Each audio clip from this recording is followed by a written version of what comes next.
All right. Welcome to the Somewhat Creative Show, the podcast where we explore the ideas, tools, and stories shaping the creative world. I'm Rocky Tilney, here with my ever insightful co-host, Clark Miller. And Thank you. today, and today we're talking about the evolution of visual storytelling, how 3D design, animation, and immersive media are changing the way we see, share, and shape ideas.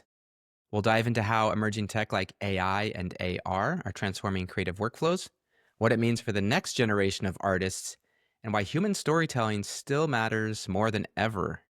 Later in the episode, we're joined by Denis Krylov, co-founder of Transparent House and a trustee of Idlewild Arts Foundation, to talk about his journey from the Soviet Union to Silicon Valley, the future of 3D visualization, and how education must evolve to prepare tomorrow's creatives.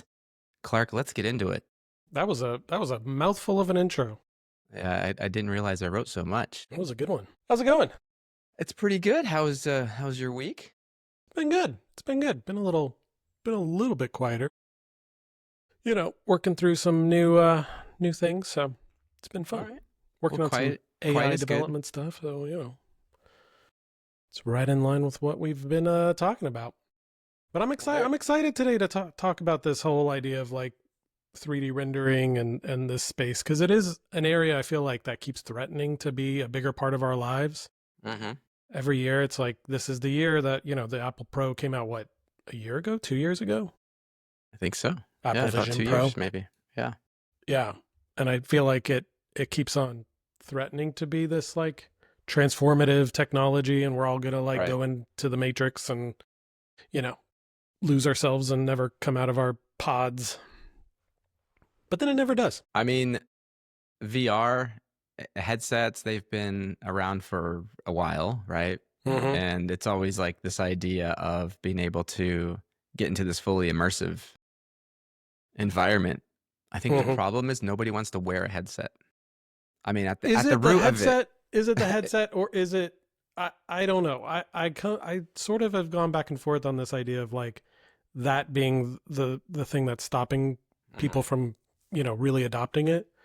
I think it could also be the same thing that happened with like remember 3D movies were all the rage there for a minute, and the glasses the were like super lightweight, super easy for everybody. Right. But it just like kind of fizzled out, and you don't really hear about 3D movies anymore. And I'm even wondering if we had more advanced VR glasses, do people want to be immersed, I guess is the question. I try to think about the biggest application for VR right now is gaming. I believe it's the biggest application for it, probably the largest market share for VR. And I'm just wondering, gaming is such a social experience now. Like what most people play, they're playing with friends, they're talking to friends. It's social. It's not just immersed in an RPG or a game like that. And I'm wondering, does wearing a headset sort of confine you to it being a solo experience, even if you are playing with others that are online with you? Yeah. It's still not a shared experience. You can't participate with people around you unless they're also wearing headsets. So I wonder if that might be part of why we're not seeing the growth and traction in gaming for VR. I wonder. I don't know. It seems like kids already are not in the, I feel like when we were youths, it was all about going to your buddy's house, and you would like, there was no internet, connectivity for our gaming machines back in the day. It was right. There were maybe a few games where you could kind of do that, but it was mostly like everybody gets in one room and gets a controller, and there's more than four of you. Somebody's got to sit out. But now it's, everybody's online and playing these games from their respective locations. So I don't know if that's what's hurting the social environment. I do agree with you. I think that we're going to see that play out more in these like immersive spaces. Right. Like, researching this kind of topic, because, neither of us really work heavily in this VR or augmented reality or any kind of, 3D world, other than like working with great partners like Denis. Right. But I've been noticing this rise in these immersive, uh, what do they call them? They're like environments where you can all participate together. So they're like more communal, and Hmm. you're not wearing glasses. You're in a room rather like, I don't know if you've seen Cosm has been growing like crazy. They're the sports, like it's like a room where you're surrounded with screens. Yeah. I saw it on the Oh. Welcome to Wrexham show on FX, Hmm. and they watched the soccer game in this room, and it really, like, from the looks of it and from the experience people talk about, you feel like you're at the game because Hmm. it's a Right. screen that takes up the entire front view of you, and like it's a super high resolution image, and Yeah. they even put like Interesting. the rest of the stands next to you, so you feel like you're in the Yeah. stands with other people that are actually at the game. So I don't know, I think that's kind of, I think it's like people don't necessarily want to be removed from reality. They want to feel like they're more part of the reality, Yeah. Right. Right. you know? And so That's virtual interesting. reality is, yeah, it's like I don't know. I could almost see, I guess if the technology gets to the point where you can't tell that you're in a virtual environment, maybe that's part of it, is like right now you know that you're not in a Hmm. real environment, right? Like there is Well, no technology that is to that level of like truly I can't tell the difference between this and reality. yeah, we're not to the level of Ready Player One Yeah. just yet, where you feel like you're in the game. Although the holodeck looks pretty cool, the one that Disney invented, where you could just walk around Yeah. in any Yeah. direction. I mean, I've heard it takes some getting used to, but yeah. I would imagine Hmm. any new technology does. Um, yeah, it's interesting too because you think about the Sphere in Las Vegas. That's sort of immersive, different kind of experience. True. Although it's Very you know along the it's same lines of those Y- Yeah, like a sports scaled environments. down version of the Sphere for Hmm. those other environments. And I know that NBA has done some stuff with VR and Meta where you could sit courtside during the game. I haven't actually done this to see what it looks like, but it's supposed to make you feel like you're there and you're part of the action. Hmm. Although I don't Yeah. know, you could I guess spill beer on yourself if you want to and make it. You have Someone could somebody, throw a ball at your some face. somebody come by and offer you a drink or something. That'd be Yeah, nice. yeah. I don't know, and I don't know how this all ties into the, our more of our vein of creative endeavors, like with branding and marketing and graphic design and web design and stuff. I like, will there be a time when you have to create websites that are fully immersive and 3D and like walking Mm, into an environment? mm-hmm. I know I've seen some things like that. I can't remember. It was a couple of years ago. There was one. I think it was. It may have even been Kanye's shoe brand or somebody that did like a fully immersed, like the website was like you were in a store, like you were in a act, Yeah. that was like the feeling that you got from being on the website was like you were in a space and you Mm. clicked on shelves to get the Yeah, shoes and yeah. That put them in a was bag and the stuff. shopping was going to be the next application Yeah. And for it just VR. hasn't really risen past like the stage of just kind of novelty. So I don't know. Right. I was really excited when the Vision Pro was like announced and they started showing some of it and what we could do graphically in that space, and learning how to develop, apps and user experiences that are completely new. Right. And it I just wondered, yeah, like never how took much off. collaboration would happen. I know that was their one of their pushes Mm. for adoption was to use it in a professional setting as a collaboration device. Um, and they And I had think that's you know been the the only, cameras inside, so it's yeah, interesting. And I know Meta's done the same. You know, there's been a big they push push this for collaboration thing. enterprise. Yeah. Just don't And see. I don't see myself using it that way. yeah, I feel like again, it's a technology layer that sort of feels like it gets in the way of mhm. getting things done. And I want to be efficient. I don't want to add technology which adds complication and frustration to an experience to just getting work done. But who knows? That may change. I don't know. I don't know either. I don't know where this is going to go, because it feels like we're at a point where it should be sort of the tipping point, and we are seeing it. I guess, we talked about, like, offline. We talked about augmented reality, and like Hmm. that's been the big. When you look at the market share and the growth, it's been these AR glasses and Meta's new glasses they're working on, and There's a Yeah, lot of augmented reality, which does bring a lot of opportunity for really I think immersive, so too. interesting Right. environmental like advertising and marketing and really kind of fun new ideas that really lend themselves to this world of like 3D, CGI and graphics. Adidas, I was actually looking up some actual real world examples, and there's a Hmm. studio called INNSVX, which I'm sure is like not pronounced that way. It's probably like a number in the Roman Right. numerals or something. But they probably should spell that out somewhere.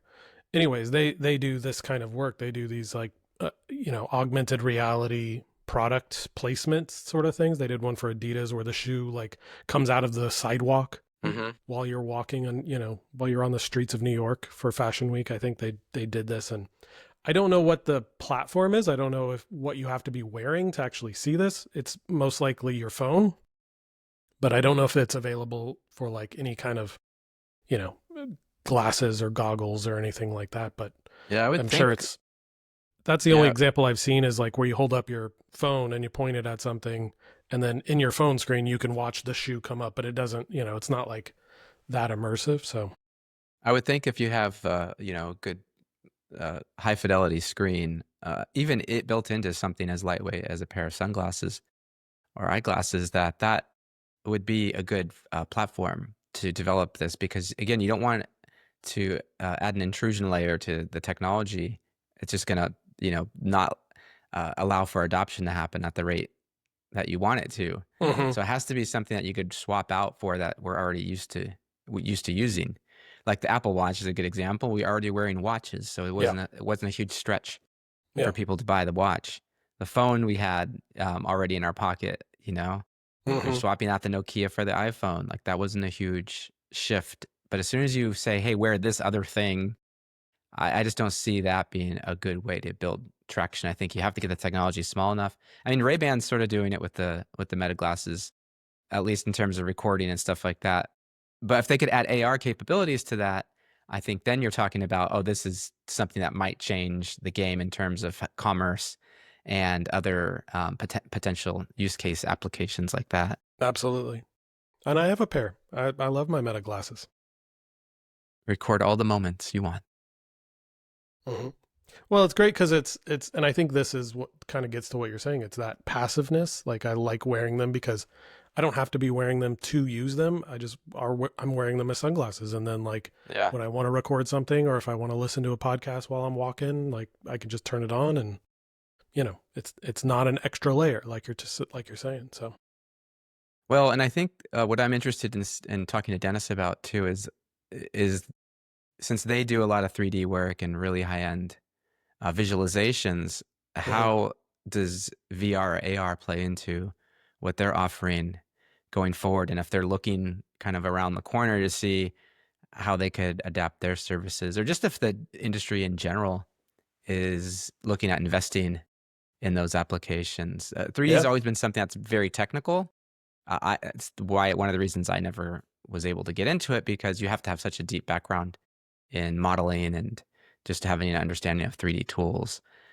So the learning curve is very, very steep, but I think it'll be really interesting to talk to Dennis about that. Well, let's ask him.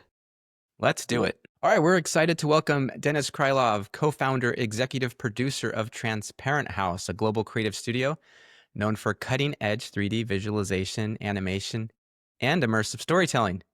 He's also board trustee at Idlewild Arts Foundation, an institution dedicated to nurturing young creatives, which gives him a unique perspective on how the next generation is being shaped by today's tools, technologies, and challenges. Dennis, welcome to the show. Thank you, guys. Thanks for coming. Yeah, we are lucky to have you, and there's so many topics right now that we want to jump into. But I wanted to start with your background a little bit. You have a unique story, obviously. You grew up in the Soviet Union, and I want to know how that, once you moved here to Silicon Valley, how did that sort of background influence you and your creative interests, and how did it lead to the start of Transparent House? That's an interesting question. Yeah. So I left Soviet Union/Russia. I was born and raised in Moscow. I left when I was 19, and I went to Germany where I just had friends there, and I wanted to leave Russia and go anywhere pretty much at that point. Hmm. Early 90s, the wall just came down, and Berlin was this kind of amazing place for young people. And I went there. I was thinking I would stay a couple of months, and I stayed almost 9 years. And then around 2000, so I moved to San Francisco. So I had a childhood friend here, and kind of my goal was always kind of to be here in California. Hmm. So Berlin was kind of like just this transitionary kind of place. I was always into kind of creative stuff. I started using Photoshop really early. I started making websites in mid 90s, and but it was never like really kind of, it was more like a hobby. So I Hmm. was always doing all kinds of business things. And then when I moved here, so it was kind of like towards the end of dot-com boom, but I still was able kind of to ride this wave a little bit. And when I moved to the States, kind of the amazing thing about America, I found work like 2 weeks after coming here, Right. and I was a technical recruiter for a couple of big clients, and everyone wanted to, during the dot-com boom, everyone wanted to hire, engineers and system administrators and so on. And that's what I was doing. And it kind of hit me, I remember back then. So I'm 2 weeks in America, and I'm already getting jobs for people who live here and born here. And it's only possible in this country, really. So I didn't experience anything like that in Germany. And then, yeah, around 2004. So my other really good friend back from Moscow times, Yuri, who like we spent time in Germany with him. So he was visiting me there many times, and we were doing like different projects. There's this big rave party in Berlin every year. I think it's still going on, Love Parade. And I remember we would like, he would come in the summer, and we would like do t-shirts, like 5,000 t-shirts for Love Parade, and sell it. And he would design it and so on. So he was always like kind of like artistic guy. And so we kind of kept in touch when I moved here. And then around 2003, 2004, he told me, I'm doing this amazing thing like 3D. I'm, I'm, I'm, I'm kind of creating those very photorealistic renderings. And I got a few nice clients in Moscow. He was living in Moscow. Hmm. And, and he's like, why don't we just start business with us? Like it's all digital, so I can do it in Moscow. I can Hmm. build a team here, and you can just sell it in US, and we can make really good money. And so I was interested more. I think it was an interesting idea for me in general. I like the idea of this business. You know, uh, at that time, we were mostly concentrating, or we wanted mostly concentrate on architecture. Hmm. So kind of creating renderings for, architects, developers, interior designers. And I just liked the industry. And it went, I mean, it was a crazy beginning. Like we built a website. We had just a couple of portfolio pieces from Yuri, and the next day after we went live with the website in 2004, I got a call from a developer in Miami who's like, "Oh, I found you, and I want Wow. to give you work." That's some solid SEO right there. You Right. wish that happened today that Yeah. quickly. It Exactly. does not. Back then, it was just, I mean, I think that the market wasn't as saturated in general. What we were Hmm. doing was pretty unique. Yeah.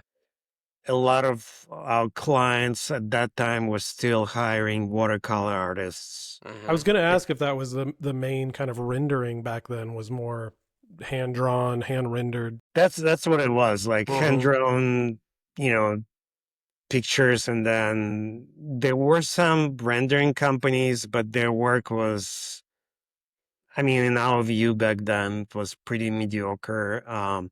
And what we wanted to do is to create images that look like photographs, and have this beautiful kind of like photographic quality. And Yuri was just, master of doing that. And so we got this call, and it was like for a, I think, hotel in Miami, in South Beach, and we built this first couple of renders for them.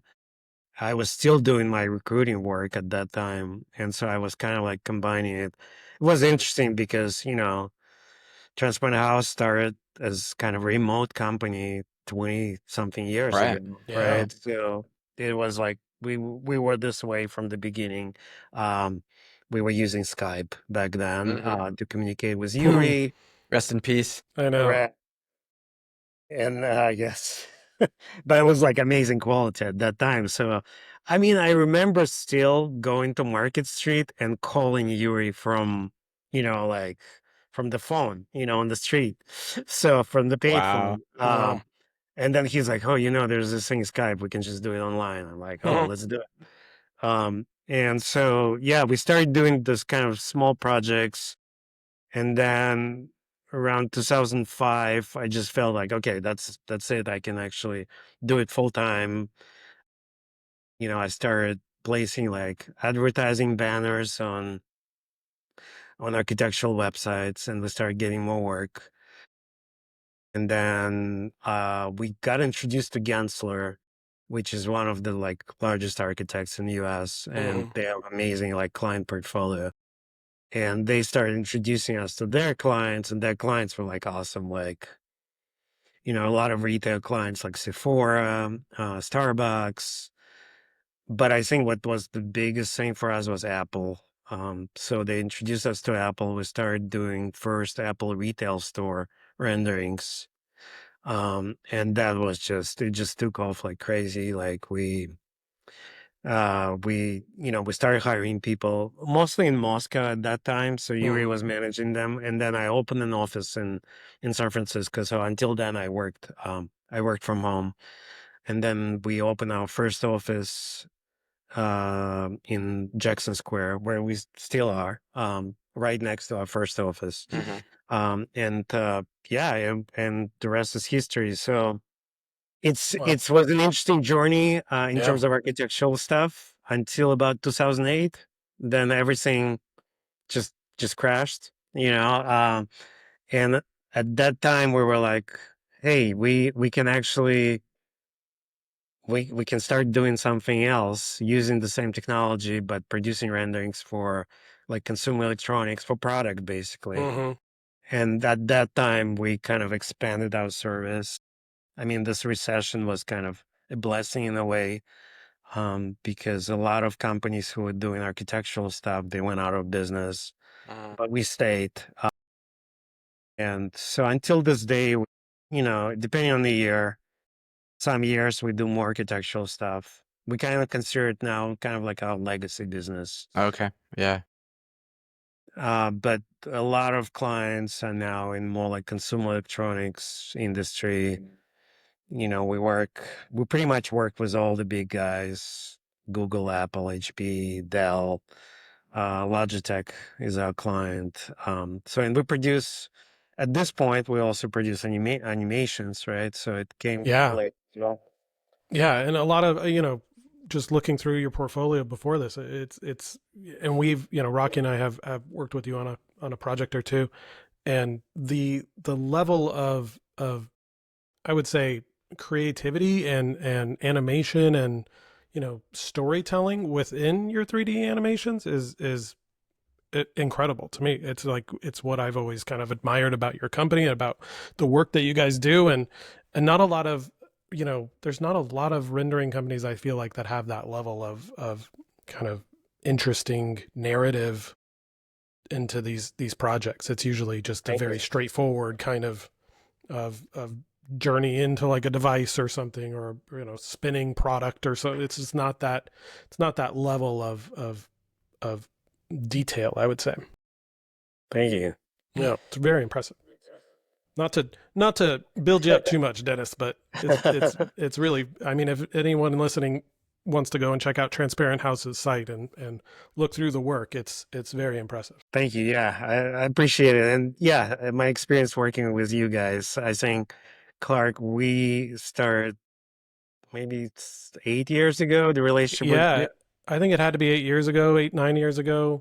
That was that picture behind you is what started it off. I was Mm. at San Francisco Magazine, and we were doing I think a future of kind of architecture and how the city might change. I think that's what it was, and we were doing all kinds of like of looks at how we could bring in new spaces and reimagine the city, and we I don't know how we ended up finding. I think it was maybe Facebook at the time or something, but we came across Mm. your creative, again, the storytelling, that image behind, if people are listening to this on the recording and not watching, it was Sutro Tower. And I think Transparent House, you did a series of these, and they were reimagining of these San Francisco landmarks, Transamerica Building, Sutro Tower. There's a few others, I think, that were reimagined as living space, as like an apartment space, and the beauty of it, and just like the creativity and the narrative, it was just incredible. And we had to have it for the cover, and I loved that cover that it ended up making. yeah. So, and I think we added some like drones and some futuristic stuff, especially back at 8 years ago. Everybody was like, "Oh, drones are going to be everywhere." And we're Yes. kind of starting to see that, but Yeah. maybe not to that level. Was fun project. Yeah, I think I wonder what will happen to Sutra Tower in a few years. Maybe that's what it will be, you know. The Yeah. idea, I think back then, 2017, there was so much construction in San Francisco that we were all like, where's Where's it it all all going to go? going? Hmm. Yeah. All right. And then we created those renders. It was like in-house project. And I remember where you found us. It was on Pinterest. Mm, So interesting, there you go. interesting channel. Yeah. That's funny. Yes. Well, that's incredible. Like, listening to that journey from starting it, like, I can imagine that creative space of Berlin in the '90s was had to influence your kind of direction and your ability. I would say that the ability to shift from architecture into this product space, and just not being too worried about, I guess, how where the future is taking you, and being able to shift your mindset and your business direction. I think that had to have played a big part in it. That journey from through these different cities at that time must have been incredible. I think so. Yeah. I think, yeah, it was just an interesting school of life for me in general. Um, yeah, leaving everything behind and in Moscow, but at the same time, kind of keep the connection with people there.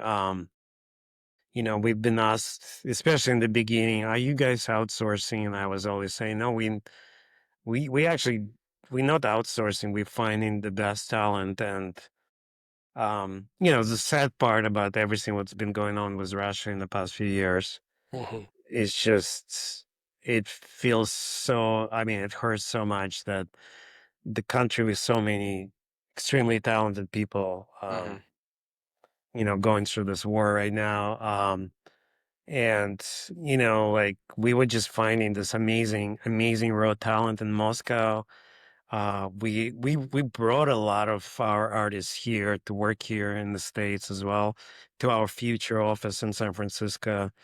Many of our guys now work at Apple, leading artists. Hmm. So Transparent House became kind of like this CG school in a way. Mm. Um, but yeah, it's definitely shaped the experiences both in Moscow and in Berlin. In Berlin in the 90s, it was a completely different scene, very raw, Mhm. especially East Berlin. I kind of experienced it. And Yuri too, my co-founder. And then, yeah, when we started just creating those images, I think that, you know, that's the experience came through the images later on. Yeah, absolutely. Incredible. Dennis, because you have this sort of broader international kind of lens that you see the world through, a lot of us, obviously, that are Americans, see it through the a traditionally American lens in many ways. What would you say like the biggest cultural differences in how people think about creativity around the world is obviously we're very much capitalist society in America. We think we love how things look and feel and how they work, but they also have to have a sort of this profit motive Mm. behind it, right? Yes. So how does that how is that different from your background and your experience? Did you have to kind of like adapt to that culture, No. or was it something that you kind of welcomed? Yeah, no, it's a good question. I say the interesting thing about America, especially California, Bay Area, most of the tech comes from here, right? And then the rest of the world would adapt to it. But what happens is the world adapts to it faster than America, right? Or American businesses. So I think for us, always the biggest challenge was if something new comes to the market, and again, it probably developed here at Google or Facebook or like let's say VR. We would start, and we have until today we have office in Berlin, and we had office in Moscow before the war. Um, and we would just start offering it to clients there first. And everyone would be like, "Oh, it's the newest, latest thing. Hmm. We definitely want to try it, right?" And here's it. Adaptation would be much slower, right? Businesses here are more careful. They're more Yeah. careful with budgets, and They in need to see the general, market for it before they right, can invest. Yeah. right, right. Much more risk averse here. Yes, Hmm. that's why I think even like when we would try new things, so we would try to market our new kind of services, it would be based on something we've done either in Europe or Middle East or China, and then people would see how it Hmm. looks and like, oh yeah, let's try it here. um One of the latest kind of services we kind of trying to offer to our clients here is things like projector mapping and kind of like live shows, visuals, and so on. But then people still use pretty much PowerPoint in their keynotes, even like big corporations, right? Yeah. In Europe, it's a completely different ball game, right? So everything is like CG heavy and visual effects, and people want to show like the latest thing. And here it's more conservative on client side, I think. This being said, the budgets are always the best here in US. So Hmm. if you already start working with clients here, that's the market. Hmm. Um, Europe is good to experiment and, try early adoption, but then, they need. Yeah, well, and speaking of, I mean, you mentioned VR, and Rocky and I, before you came on, we're talking a lot about this space and how it has always threatened to be this new platform and to really take over things and become this like consumer adoption is always right on the precipice, and I think we've seen that not be the case for a while, and that the only real space that's growing for it with VR is the enterprise level, and I'm wondering if that's sort of what you're seeing in your business too. Is like, is it mostly for business? Is it visualizing new buildings, for example, or new products like in a virtual environment, rather than showcasing for consumer level adoption? Yeah, I definitely see VR just along with so many other trends that come and go. Hmm. It's it's more like, yeah, I think it's more used in kind of business model. We just did one of our latest VR projects that was just done a couple of months ago. That was done for a big board meeting, just so the board members can see the design of a new campus Mm. for educational client. It was really good projects, good budgets, but it won't see like public, right? So Hmm. it was just very like much for internal presentation, and people loved it, right? Um and I think most of our recent like VR projects were kind of the same way. So it just Which is a shame, because I could imagine, like, on a consumer level, that being something that people reading Architectural Digest would be interested in seeing a virtual space that's not doesn't exist yet, that's projected to come along, or Mhm. and so I it's a shame that we don't have that consumer adoption of it yet. And if it is a trend, I mean, it's like, will it just be a trend, or will it eventually become something? Because I think that space that really lends itself to 3D rendering and the work that you guys do and the future of that industry. So And I that might be part of the issue. We touched on this a little bit, Clark, before Dennis joined us, is that it's not a shareable social technology. mm, So if you do work in this, you're not going to really get the full appreciation of a really nice 3D environment that's designed for VR unless you actually are wearing VR glasses and experiencing it yourself. So you've seen, like, I've seen videos of people at the Sphere in Las Vegas. It's not the same as being in the Sphere in Las Vegas. So I could see that being kind of tough. How do you share that work? yeah. What sort of environment do you provide that work in to share and have people really understand what you've done? Yeah, and I wonder if that's part of why it went well at this board meeting that you're talking about, because these people were in the room together and could react to this environment together. So it was sort of a shared experience. Whereas if I was just by myself looking through VR glasses at this, environment, maybe it wouldn't be as compelling, maybe it wouldn't be as interesting. I don't know. I think VR has really great applications also, like for like museums, Hmm. very kind of special application. But yeah, uh, I agree. I think the piece of equipment is kind of in a way, right? We all use just to have the only equipment we have is our phones. Hmm. And I think that was the issue as well for Vision Pro for Apple, right? So besides the price tag, But people don't want to amazing, walk around with a right? giant VR headset just so they Right. can do a Right. video call with somebody, or Yes. yeah. Amazing technology, but you just need this very expensive piece of equipment. And I think the same happened with AR like 3 years ago. Every client of us, like, oh, can you create all our products in AR?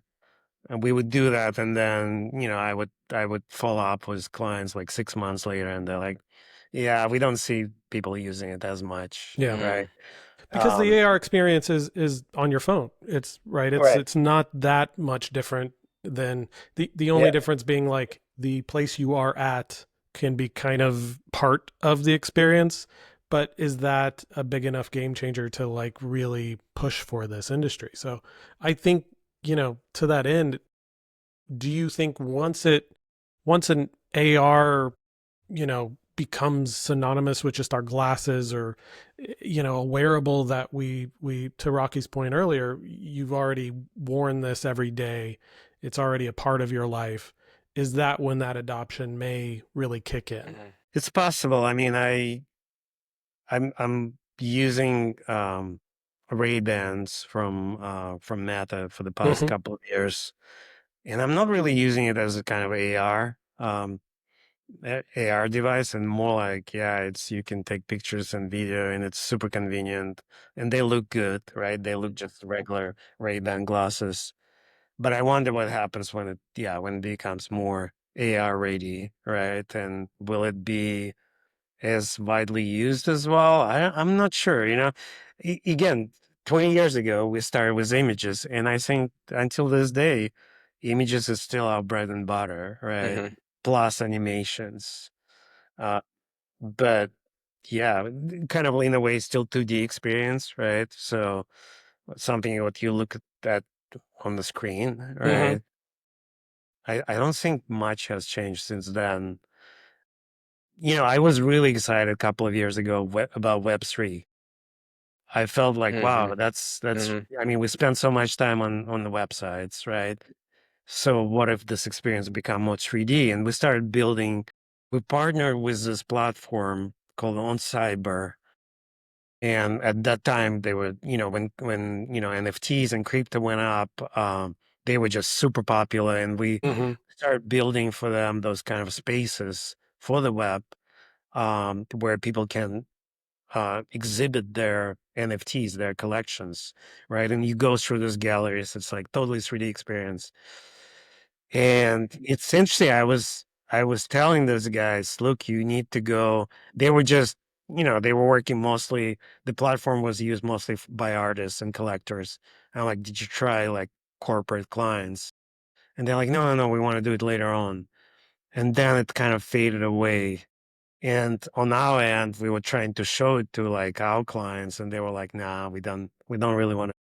So at the end, Web3 kind of faded away as well, just like VR or AR, even though the technology was so amazing, right? Mhm. So at the end, everyone's like, okay, I'm fine with looking at the images as 2D on my screen. It Hmm. doesn't really change. I don't need to go inside the space with Hmm. my browser, even though, yeah, it was so cool. You don't need any plugins, any apps. You just do it through the browser, right?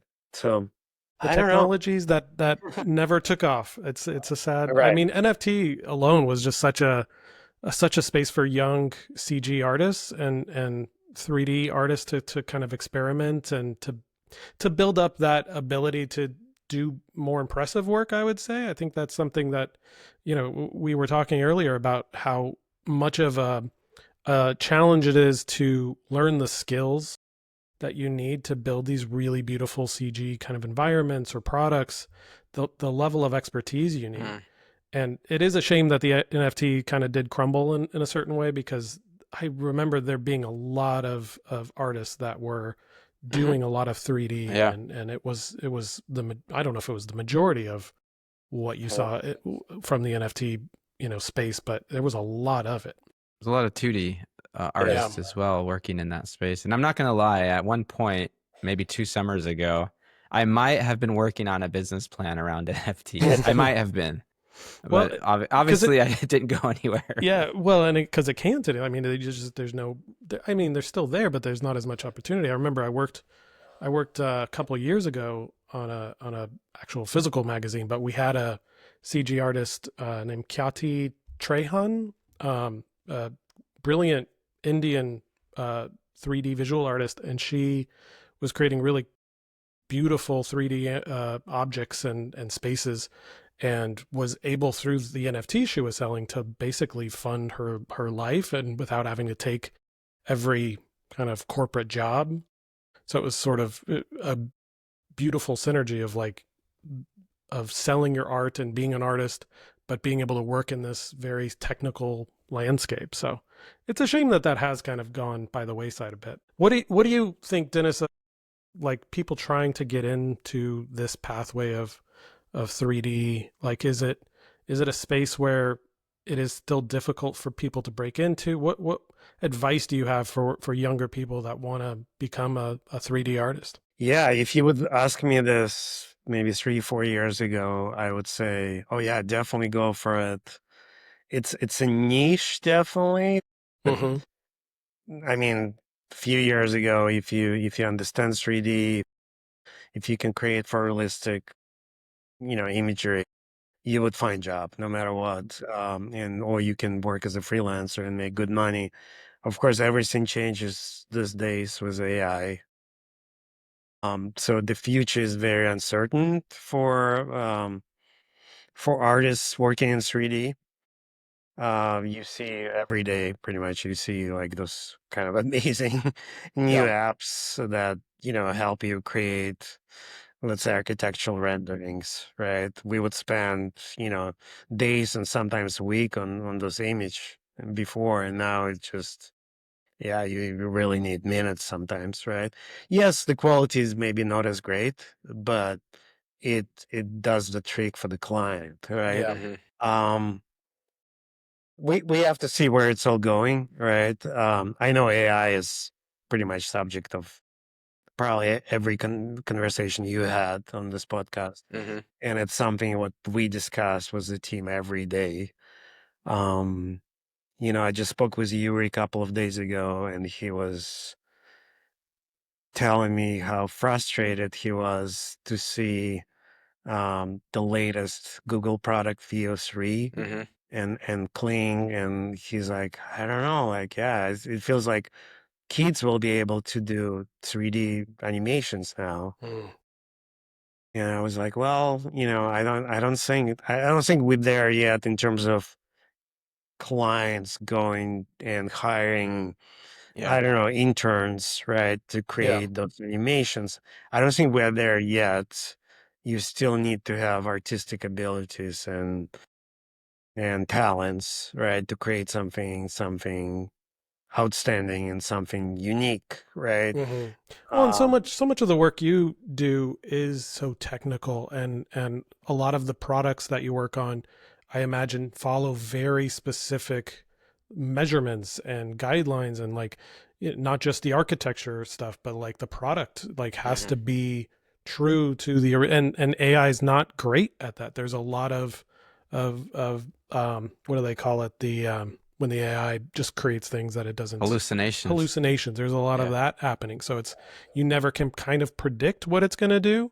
And I'm sure maybe one day it does get to that point where you can put in the measurements and give it an exact, I don't know, it still has to come from somewhere. So I don't know if there'll still be Yeah. that person that understands the world of 3D and can give the measurements, and or if it's, I don't know, for something that doesn't exist yet, especially, you can't take a picture of the next iPhone or something that is completely different and put it into the AI and say, okay, it's like if it already exists, then you don't need to render it. But if it's something that hasn't been Thought of yet. thought of yet or Yeah. rendered yet, and you just have specs on paper or something, it's, I don't know. I guess you could take it, you could put yeah. those measurements in.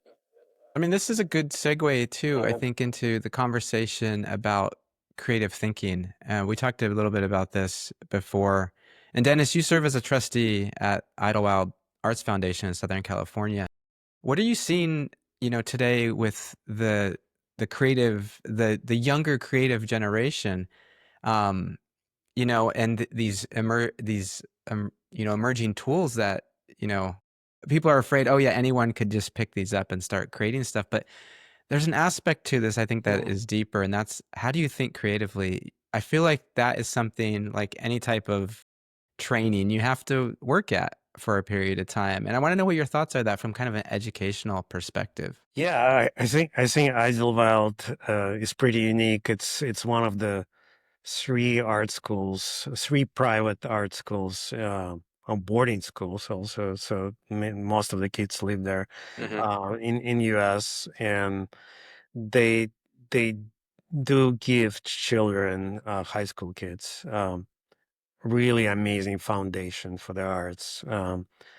And it's not just visual arts at Idlewild. You can Hmm. study dance, you can study theater, film, and it doesn't feel like AI is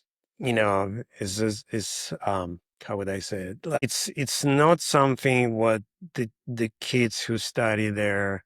It's not something what they even look into, right? Hmm. So they want to understand the basics, and they want to become extremely proficient in what they're doing.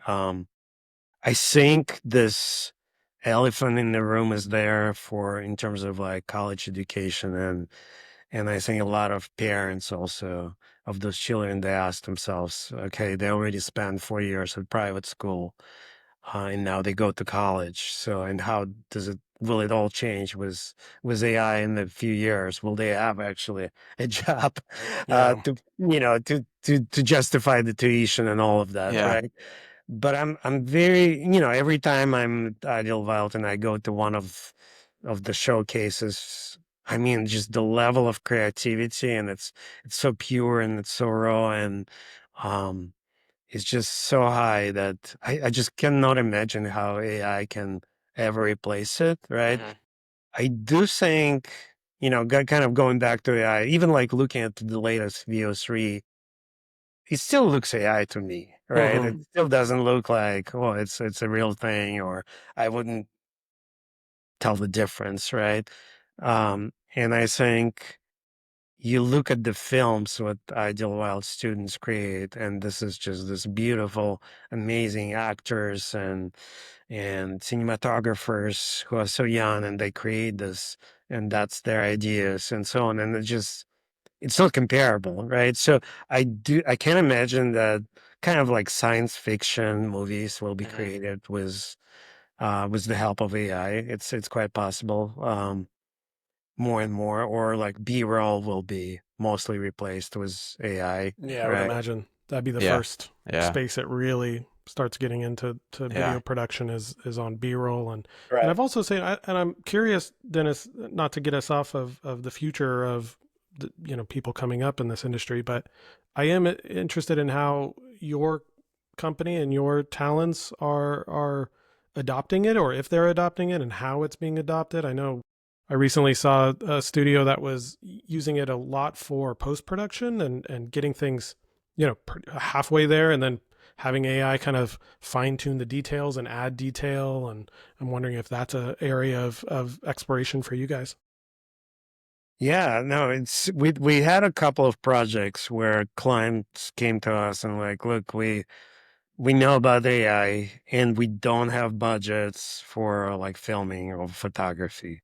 Can you help us? Right? We need those images with people and so on. And we built a couple of interesting projects with the help of AI. I think from production perspective, we spend about the same amount of time we would spend with, filming or Yeah.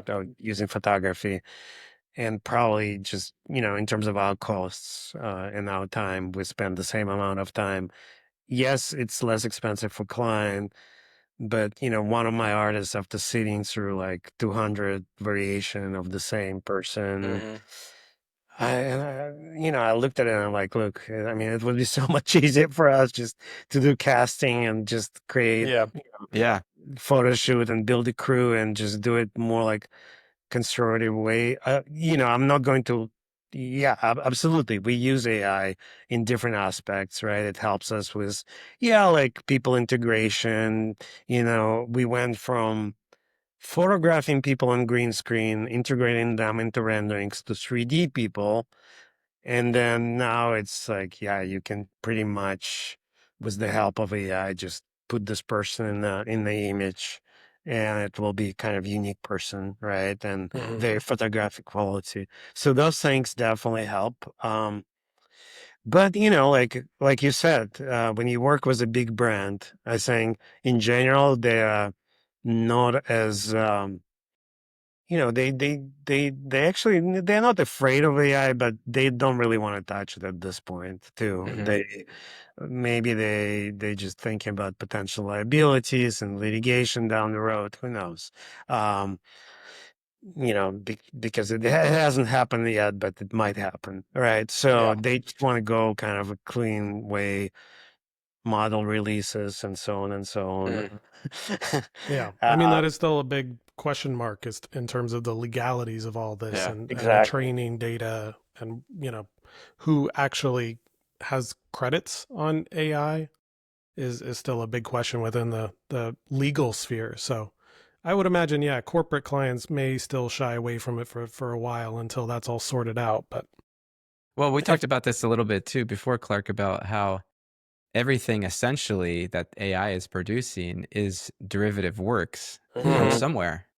It's not original thinking, quote Yeah. unquote thinking. Yeah. Yeah. Which my contention is everything is derivative. There are no original ideas. Everything is built on somebody else's Yes.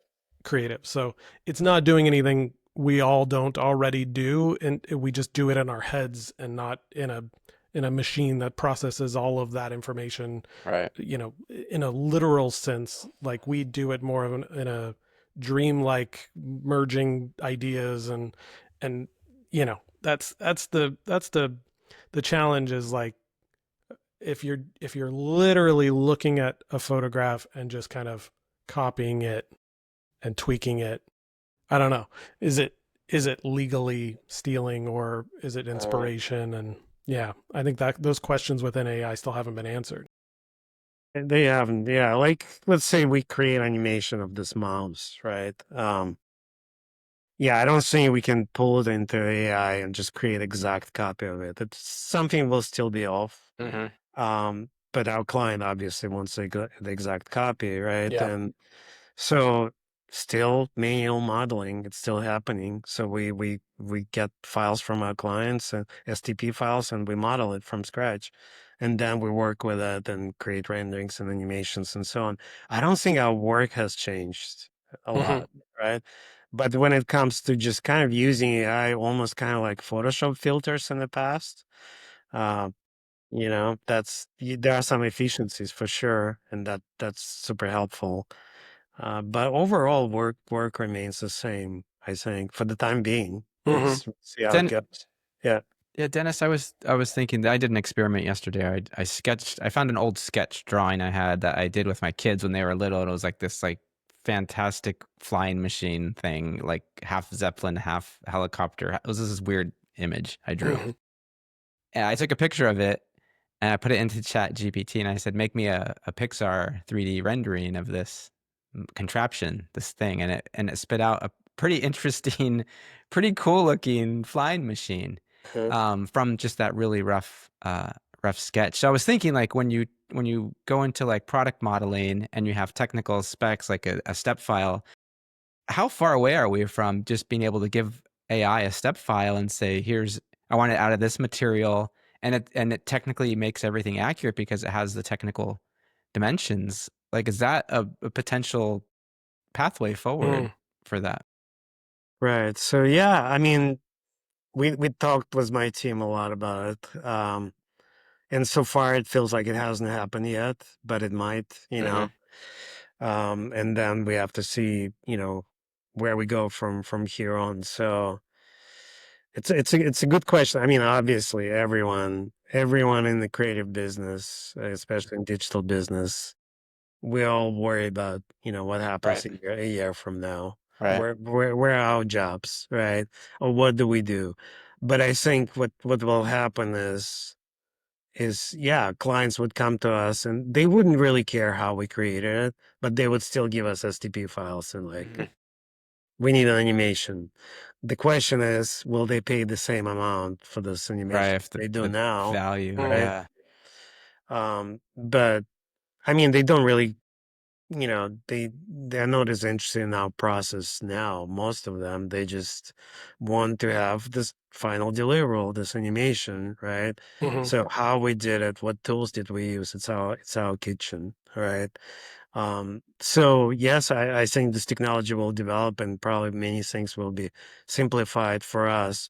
And maybe some jobs we have will be kind of combined in two or three, Hmm. where, the art director can also create animations, right? And Yeah. and modelers will become generalists, right? That might happen as well.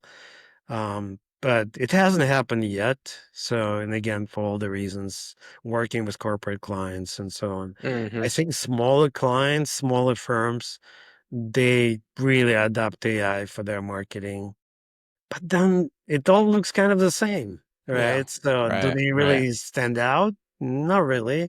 So, Well, and this kind of comes full circle to what I was praising your business earlier is the creative, the narrative, the sort of knowing the angles and the way to move the camera around an object, and just that level of storytelling and narrative that AI, like you said, it can maybe do some of that, but is it going to do it in an original way? Is it all going to look the same? You right. need that storyteller to figure out a creative and an interesting way to kind of zoom in and fly Uh-huh. through this, and the animation has to really kind of be fresh and new and different. So I have hope that that's still going to be an artistic person and at the Hmm. at the core of that, whether or not Yeah. they use AI tools to do it or traditional tools. So I don't know, that's kind of where I'm thinking. I think so. I mean, honestly, yeah, I looked at some of the footage from like VO3. I don't know, something's missing. Saul is Yeah. missing. Yeah. Yeah. Uh, it doesn't surprise me. I look at it as, oh, it's cool. It's done so quickly. I'm not getting like, wow, it's just amazing creativity. I'm not getting this vibe. Um, yeah, I mean, it's interesting what happens next, but I do think that original human work will be valued maybe even more. I And tend to think the same way too, yeah, and I see a lot of doomsday scenarios posted on LinkedIn and other forums where people are like, yeah, this is like, they send a clip of what VO3 did, and then they're like, well, my career is over because of AI, and and it's just all this doom and gloom. And I think you're absolutely right. I think you nailed it. You still have to have a human soul behind it, because the human is still able to determine taste and some of the nuances that only a human could parse. Hmm. The AI machine's not going to be able to say that's in good taste, or that's uh, a contemporary look, or um, or have the historical references to, like, be able to understand what looked like before to today. I just think it's really going to be imperative that a human is involved, or part of the controls at Yeah. those Yeah, major touch points. I agree. I think like even going back to Idlewild, so they at the end of every school year, the film department at Idlewild does this gala. It's almost like Oscars, right? Hmm. Where we review maybe 20, 30 films done by students. And being my youngest son has been there 3 years, and my stepdaughter it's her second year there, so I know a lot of their peers, and I know kind of their characters and their roommates and so on. And when I see those movies, I see them in those movies. I Hmm. see their characters, right? So how it's done, the written, everything, the lighting, and how can you replace it with machines, right? So Hmm. it's Yeah. not as easy, right? It's true. Uh, so I do think it's yeah, it becomes maybe we just all overthink it. Maybe it just becomes this very, very advanced Photoshop, Hmm. uh, and we will be using Hmm. it in certain parts and fix certain things and clean certain things, but then we would still want to have our own brand and our own Yeah. look and so Right. on. So Well, yeah. and to that end, I mean, you look at on along those lines, the VO3, the Google DeepMind stuff that's come out. You're right. I think it all has like a little bit of a plasticky, non. It all has the same sort of look and feel, and not original. And but then you look and see the partnership that they've done with Darren Aronofsky, and the work that he's done with these short films and trailers and things for fictitious movie projects. And those actually I think do stand apart a little bit, and they have a little bit more of that, and it comes from his experience and his Exactly. knowledge. And I think the prompt engineering and the curation, like you talked about how you have to go through so many iterations with AI just to get to the point at which you're happy with it, and it takes just as much time to just do it yourself in a rendering program. And I think that's probably always going to be the case. I think to get to where you want it to be and to be your vision will always take time and effort and knowledge of whatever the storytelling, the lighting, the mood, the emotions you're trying to evoke. I don't think you can just say, "Hey, you come up with all that." I think it's going to be Hmm. somebody that has to envision it. You know. I agree. Yeah. Have you guys tried Gemini, like in Gmail? Yeah, a little bit, It's a little bit. Although this is pretty I will say their latest image generator is really pretty, amazing what they can do with Yeah. fidelity and Yeah. it really lacks a lot of those kind of traditional AI artifacting that I've seen from others. Even the latest Mid Journey variations and things. It's like the Google products that have launched and are coming along right now Hmm. are really cutting it. Like they've really done some big leaps in the past few months. So One it's other going to be thing interesting.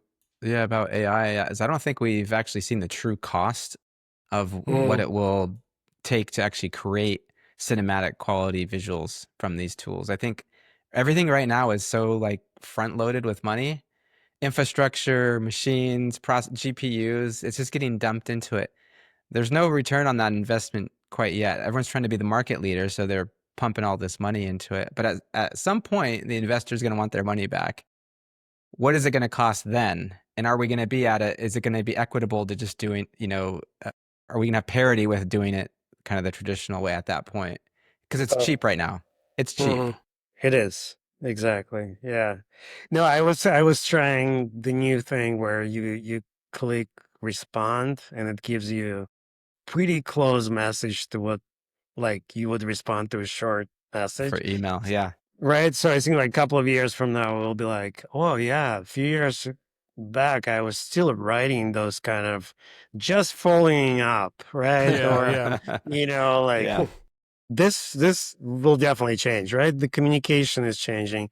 So I'm thinking at some point, yeah, probably for email communications, there will be some kind of bots and they will be just talking and we will be doing other things at that Agents time. will be, yeah, doing our Yeah, bidding for agents. us, right? Um, but yeah, in terms of creative, let's hope we still need it. And I Hmm. think that's the case. So yeah. Clark, do you have a fun question for Dennis?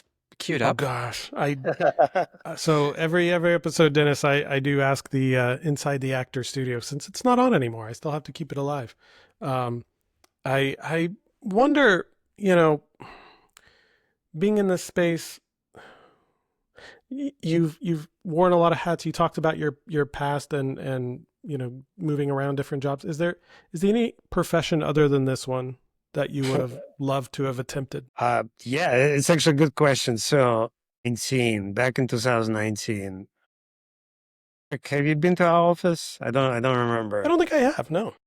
So we had this really amazing office space, Exxon Square. And at the end of 2019, just a few years before the pandemic, I got a notice from my landlord. Look, I'm getting huge offer from this client. If you Mm. can match it, you can stay. If you can't, you have to go. So we've been in this space for 8 years. We renovated it and it was just beautiful. And I couldn't pay the same amount, right? So next door was an old frame shop, right next door to that office. And so I started talking to the owner and she was not against selling it, the frame shop. It's much smaller space.